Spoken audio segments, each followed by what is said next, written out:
yang ingin saya sampaikan bahwa beberapa hari yang lalu terjadi peristiwa di Kendal dan diberitakan oleh banyak media dengan versi mereka.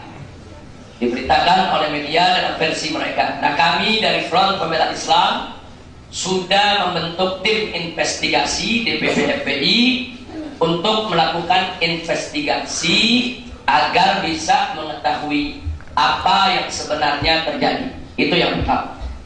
Yang kedua, kita juga sudah minta Dewan Pimpinan Daerah Front Pembela Islam Provinsi Jawa Tengah untuk membuat kronologis lengkap.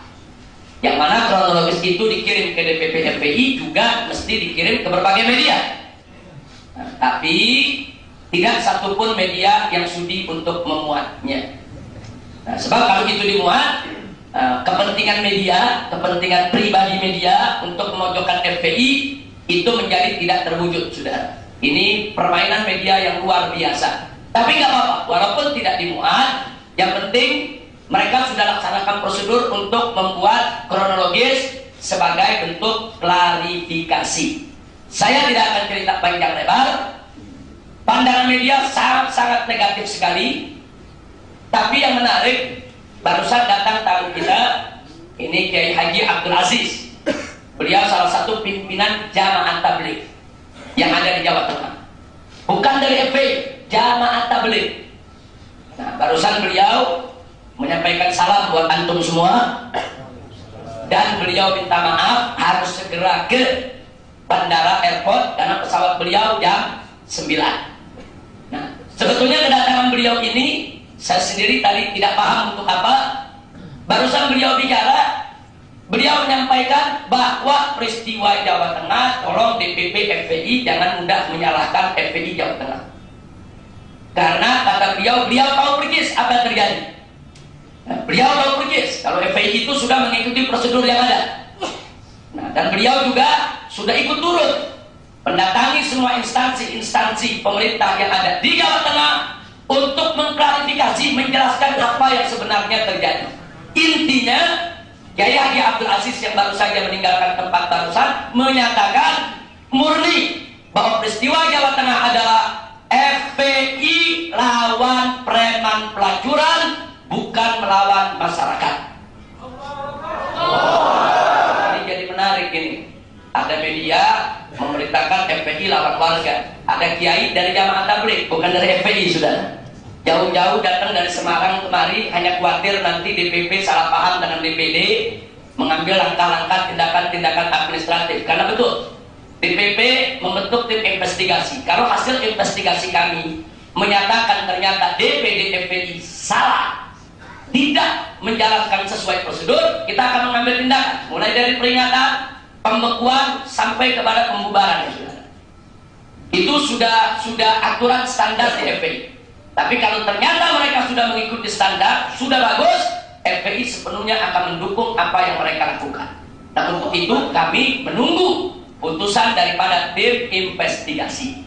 Nah, baiklah. Tapi dari hasil sementara, kronologis yang dikirim oleh DPD FPI Jawa Tengah menceritakan bahwa pada hari kejadian, sehari sebelum kejadian, bahwa FPI Jawa Tengah melaksanakan buka bersama di Sukorejo, di Masjid Bundaran, sudah.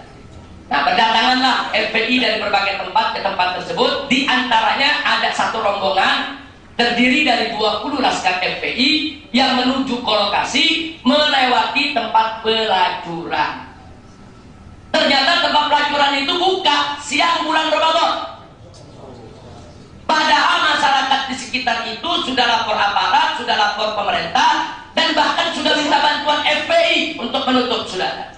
Nah, karena kita percaya kepada aparat, kita pikir aparat sudah tutup. Ini menurut DPD FPI Jawa Tengah. Ternyata begitu liwat masih buka. Ini 20 orang langsung masuk ke lokasi pelacuran. Saudara minta tempat tersebut ditutup. Kadang-kadang 20 orang nekat juga. Nanti mau niru Abdullah ibn Mas'ud yang sendirian, saudara, masuk sarang musuh. Ini 20 orang masuk sarang musuh. Nah, akibatnya apa?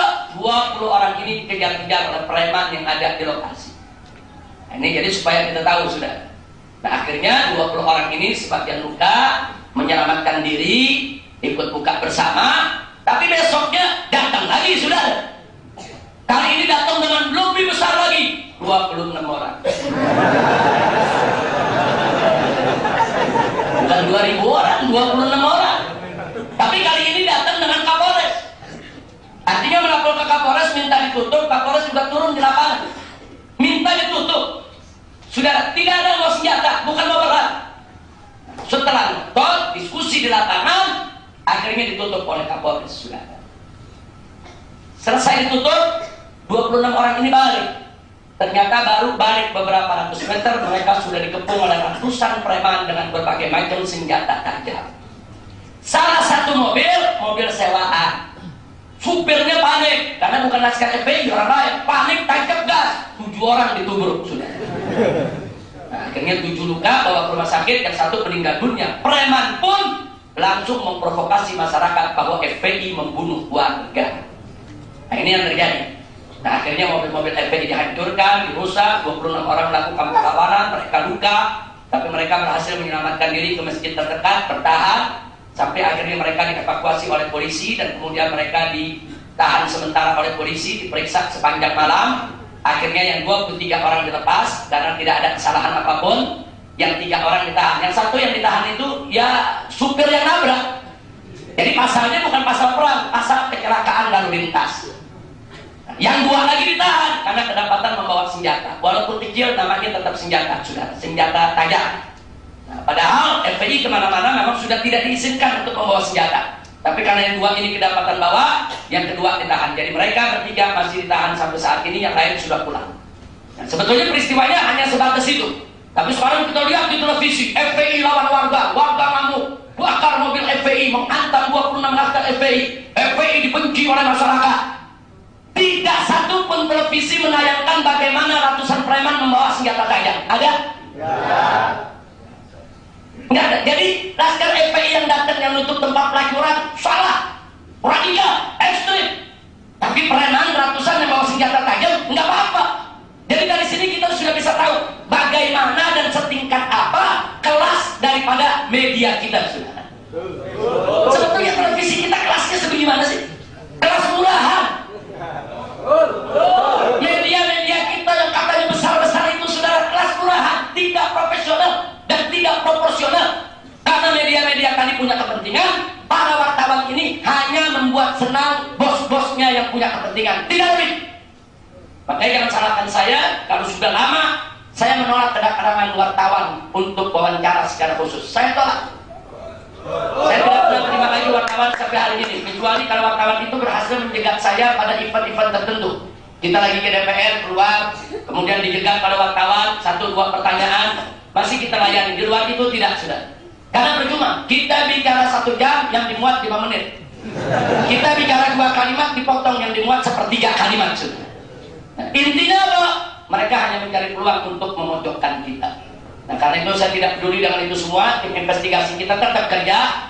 Saya hanya minta, karena kebetulan hari ini juga teman-teman di Jawa Tengah sedang mendengarkan acara ini.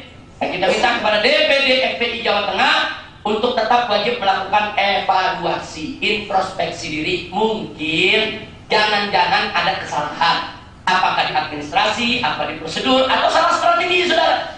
Tadi kan Muhammad bin Mas'ud sendirian bisa bubarin ribuan orang, saudara. Sendirian dia bubarkan musuh, saudara. Dengan apa? Siasat, strategi. Nah, kadang-kadang itu juga mesti lihat evaluasi supaya ke depan tidak terulang lagi, saudara. Pada 26 orang masuk ke lokasi pelacuran, di sana ada ratusan, hampir 1000 preman yang nyari nafkahnya dari tempat pelacuran. Ini sama juga masuk ke sarang di mana mereka akan punya resiko dibunuh. Nah, di sini mesti dilihat apakah strateginya sudah benar atau belum. Apakah strateginya sudah mantap atau tidak. Kami minta DPD FPI Jawa Tengah tetap untuk mengevaluasi, introspeksi diri. Soal benar atau salah dalam amar ma'ruf nahi munkarnya itu persoalan lain.